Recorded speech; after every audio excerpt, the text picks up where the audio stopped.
नमस्कार बच्चों। Arts Hindi class में आपका स्वागत है।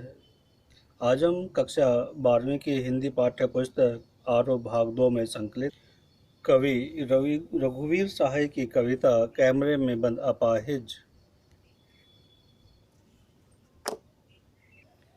के अभ्यास संबंधी प्रश्न उत्तर करेंगे। इससे पहले की जो हमारी वीडियो आ चुकी है उसमें हम कैमरे में बंद अपाहिज कविता की 100% व्याख्या समझ चुके हैं। हमारा पहला प्रश्न है, कविता में कुछ पंक्तियां कोष्ठकों में रखी गई हैं। आपकी समझ में इसका क्या औचित्य है? हमें ये बताना है कि जो पंक्तियां कोष्ठकों में रखी गई हैं उनका क्या औचित्य है, किस लिए उनको रखा गया है।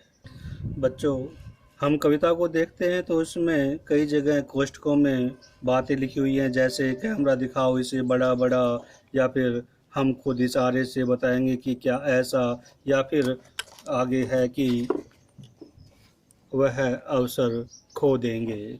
इस तरह से कुछ और पंक्तियां हैं, जैसे यह प्रश्न पूछा नहीं जाएगा, आशा है आप उसे उसकी अपंगता की पीड़ा मानेंगे, या फिर इधर कैमरा बस करो नहीं हुआ रहने दो, पर्दे पर वक्त की कीमत है, और फिर बस थोड़ी देर में थोड़ी सी ही कसर रह गई। ये सारी बातें कोष्ठकों में लिखी गई हैं और इन्हीं के आधार पर कवि ने पूछा गया है, कविता में पूछा गया है कि इन कोष्ठकों में लिखने का क्या औचित्य है, इनका क्या उद्देश्य रहा है।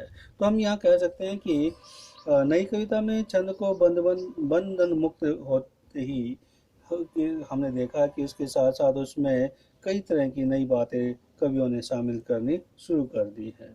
और इस कविता में, जिस कविता का हमने अध्ययन किया है, इसमें कवि ने कोष्ठक और विराम चिन्हों का प्रयोग पाठक को संकेत देने के लिए किया है। वास्तव में पंक्तियां जो कोष्ठक में रखी जाती हैं उनके माध्यम से कवि ये बताना चाहता है कि इसके पृष्ठभूमि में क्या चल रहा है और जो कार्य करता है वो किस प्रकार से इसको प्रस्तुत करना चाह रहे हैं। तो यहाँ पर जो भाव हैं उनको व्यक्त करने की कोशिश की गई है, या फिर हम कह सकते हैं कि इसके द्वारा एक विशेष ध्यान पाठकों का अपनी ओर आकर्षित करने के लिए की गई है। जिस प्रकार कहानी में या उपन्यासों में जब कोई पात्र संवाद बोलता है तो उन संवादों के साथ साथ उसके द्वारा जो क्रियाकलाप किए जाते हैं उनको कोष्ठकों में लिखा जाता है, ताकि पाठक उसको आराम से समझ सके, उनको सरलता से उसकी गतिविधियां समझ में आ जाएं। अगला प्रश्न है, कैमरे में बंद अपाहिज करुणा के मुखौटे पर छिपी क्रूरता की कविता है, विचार कीजिए। हमें इस बात पर विचार करना है कि यहाँ पर करुणा के साथ साथ क्रूरता को व्यक्त किया गया है। तो हम देखते हैं कि कैमरे में बंद अपाहिज कविता में कवि ने शारीरिक रूप से दुर्बल व्यक्ति के प्रति करुणा के भाव प्रकट किए हैं, लेकिन टेलीविज़न पर जो कैमरा अपने कार्यक्रम को सफल बनाने के लिए तथा अपने कारोबार के कारण उस अपाहिज के प्रति जो संवेदनहीन रवैये को अपनाता है उसे दिखाया जाता है। कैमरे वाले दर्शकों को दिखाते हुए अपाहिज की संवेदनाओं को नहीं देखते हैं। दूरदर्शन शारीरिक चुनौती झेलते लोगों के लिए संवेदनशीलता की अपेक्षा संवेदनहीनता का वह रवैया अपनाते हैं, जिस कारण अपाहिज लोगों के हृदय में क्रूर भाव पनप जाते हैं। यहाँ उनकी जो दूरदर्शन वालों की है क्रूरता देखते ही बनती है कि किस प्रकार किसी असहाय अपंग व्यक्ति को वो और ज़्यादा दुखी करते हैं, उसके दुख को, कष्ट को और ज़्यादा बढ़ाने का प्रयास करते हैं, जिससे उसके साथ जो खिलवाड़ हो रहा है वो एक क्रूरता का परिचय दिखाई देता है।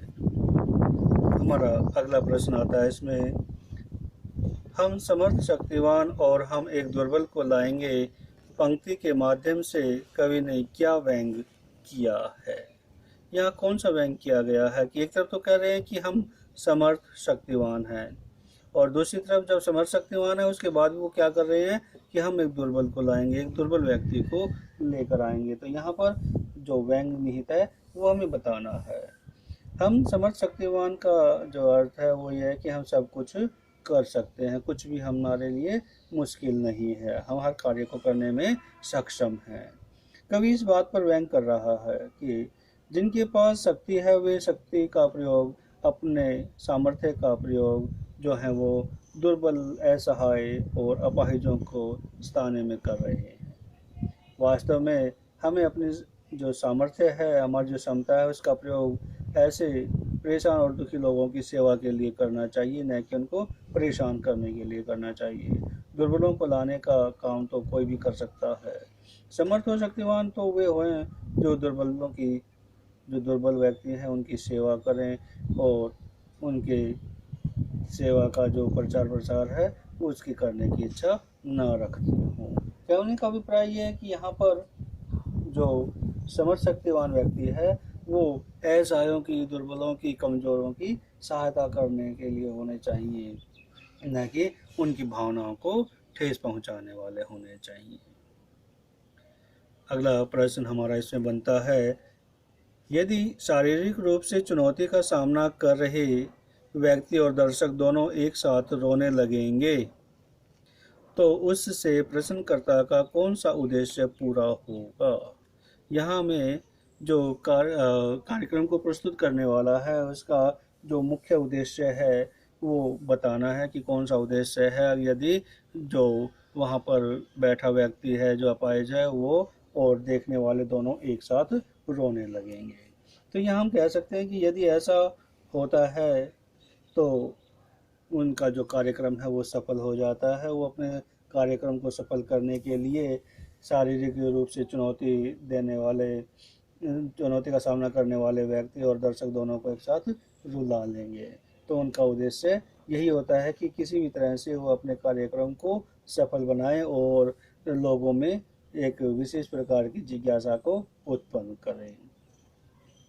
और दर्शकों के द्रवित होने और रोने से उस चैनल की विशेष जो लोकप्रियता है वो बढ़ेगी और उन्हें अपनी लोकप्रियता से धन, व्यवसाय में वृद्धि और साथ में प्रशंसा हासिल होगी। यही सब उनका मुख्य उद्देश्य होता है। और आजकल हम कहते हैं कि हर कोई चैनल वाला अपनी टीआरपी बढ़ाने में लगा हुआ है, तो वो टीआरपी बढ़ाने का उद्देश्य उनका यही है कि जितने ज़्यादा दर्शक उनको देखने के वाले मिलेंगे, जितने ज़्यादा दर्शक उनके साथ जुड़ेंगे, वो उनका कार्यक्रम उतना ही सफल होगा। और हमारा इस कविता का जो अंतिम प्रश्न है उसमें कहा गया है कि पर्दे पर वक्त की कीमत है कहकर कवि ने पूरे साक्षात्कार के प्रति अपना नजरिया किस रूप में रखा है। पर्दे पर वक्त की कीमत, समय की जो कीमत है वो तो सभी को पता है कि एक बार जो समय चला गया वो वापस नहीं आता है, इसलिए हमें समय के महत्व को समझना चाहिए। लेकिन यहाँ पर कवि ने इस पर भी एक व्यंग किया है कि जब कार्यक्रम प्रस्तुत करने वाला अंत में कहता है कि समय पर्दे पर वक्त की कीमत होती है, तो यहाँ उस पर एक विशेष टिप्पणी की है कवि ने कि सभी लोग समय की कीमत को पहचानते हैं, उन्हें वक्त की कीमत का एहसास है, शायद इसलिए वे सभी कार्यक्रम समय अनुसार प्रदर्शित करते हैं। तो इसके साथ साथ ये भी कह सकते हैं हम कि पर्दे पर किसी की भावना, संवेदना, दुख, दर्द, मान सम्मान, अपमान, अन्य किसी भी बात के लिए कोई कीमत नहीं है। कभी दूरदर्शन पर या मीडिया द्वारा किए जाने वाले इस तरह के कामों की भरसक निंदा करते हैं। वे चाहते हैं कि अपंग और अपाहिजों के साथ समाज सही और संवेदनापूर्ण व्यवहार करे, इसलिए उस समय का दुरुपयोग न करके सदुपयोग करें। बच्चों, ये थे हमारे कैमरे में बंद अपाहिज के अभ्यास संबंधी प्रश्न उत्तर। आशा आपको समझ में आए होंगे। बच्चों, मैं एक बात यहाँ अक्सर कहता हूँ कि जो भी बातें आपको बताई जा रही हैं प्रश्न से संबंधित, ये सारी की सारी एक मार्गदर्शन के रूप में आपके सामने है। और जब भी आप किसी भी प्रश्न का उत्तर देते हैं तो उसमें अपना बौद्धिक स्तर, अपने विचार, अपनी योग्यता को शामिल करें और हर प्रश्न का उत्तर अपनी भाषा में देने का प्रयास करें, ताकि जो परीक्षक है वो जान सके कि आपका जो पढ़ने का और समझने का स्तर है वो किस तरह का है, और उसी के अनुरूप वो आपका मूल्यांकन कर सके। बच्चों, अगली जो हमारी वीडियो आएंगी उसमें हम हमारी जो आगे की कविताएं हैं उनकी सह प्रसंग व्याख्या और अभ्यास संबंधी प्रश्न उत्तर समझेंगे। धन्यवाद।